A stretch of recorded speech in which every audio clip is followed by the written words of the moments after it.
Hello મિત્રો, જય શ્રી કૃષ્ણ બધા જ મિત્રોને। આજે આપણે બનાવીશું મઠનું શાક। એના માટે આપણે અહીં 1 વાટકી જેટલા મઠ લીધા છે। એને હવે આપણે એક તપેલીમાં લઈ સારી રીતે પાણી નાખીને ધોઈ નાખીશું।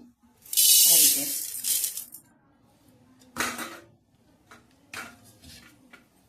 હવે આપણે તેમાં પાણી નાખી દઈશું। તો આ રીતે હાથ વડે હલાવીને સારી રીતે ધોઈ નાખીશું, એટલે તેમાં જે કંઈ કસ્તર હોય તે ઉપર આવી જાય।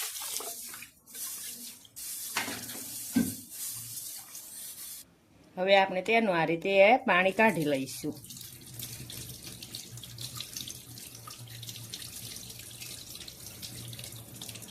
મઠ હેઠા ન જાય એટલે આમાં હાથ રાખવો।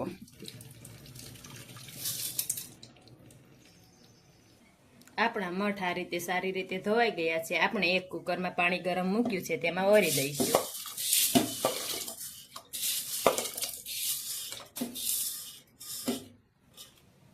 આપણે તેમાં મીઠું નાખી દઈશું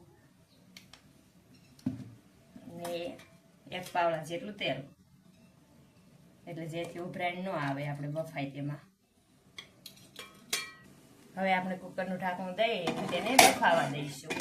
કેટલી વિસલ થવા દીધી તે હું અંતે કહીશ।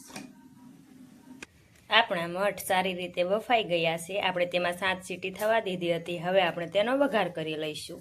આપણે તેના માટે અહીં બધા જ મસાલા, 2 ટમેટા, મરચાં અને 1 લસણની કળી,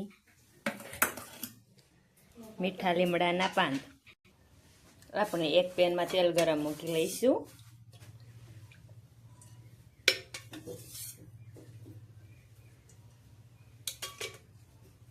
આપણે 5 પાવડા જેટલું તેલ ગરમ મૂક્યું છે। આપણે મરચાં અને લસણને આ રીતે ખાવણીમાં વાટી લઈશું। આપણે તેમાં લાલ મરચું નાખી દઈશું। તેને આ રીતે વાટી લેવાનું છે દસ્તા વડે।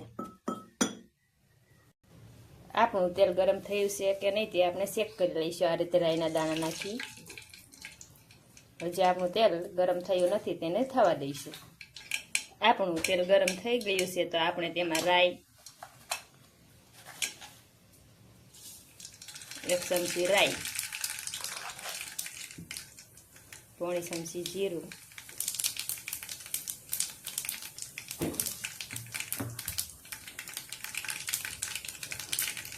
1 ચમચી હિંગ,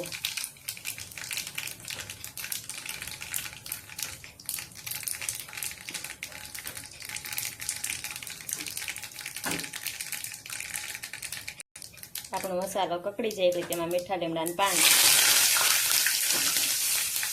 પછી આપણે તેમાં વાટેલો મસાલો, તે બળી ન જાય એટલે થોડું મીઠું પાણી,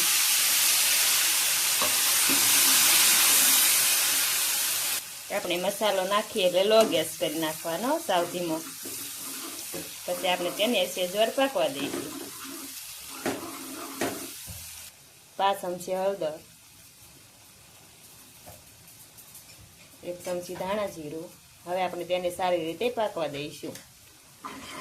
આપણા મસાલાની સરસ સુગંધ આવી રહી છે। આપણે મરચું સારી રીતે પાકી ગયું, તેમાં ટમેટા 2 મોટા મોળેલા નાખી દઈશું। તેને સારી રીતે હલાવીને મિક્સ કરી લઈશું અને આપણે મીઠું સ્વાદ અનુસાર નાખી દઈશું।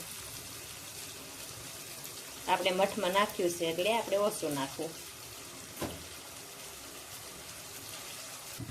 આપણા ટમેટા સારી રીતે સડી ગયા છે, તો હવે આપણે તેમાં જે મઠ વાફ્યા હતા તેને નાખી દઈશું।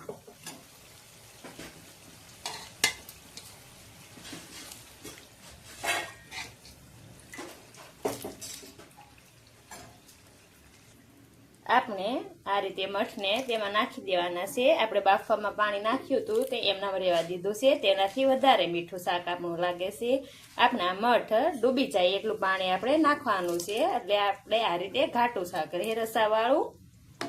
હવે આપણે તેને સારી રીતે પાકવા દઈશું, ઉકળવા દઈશું।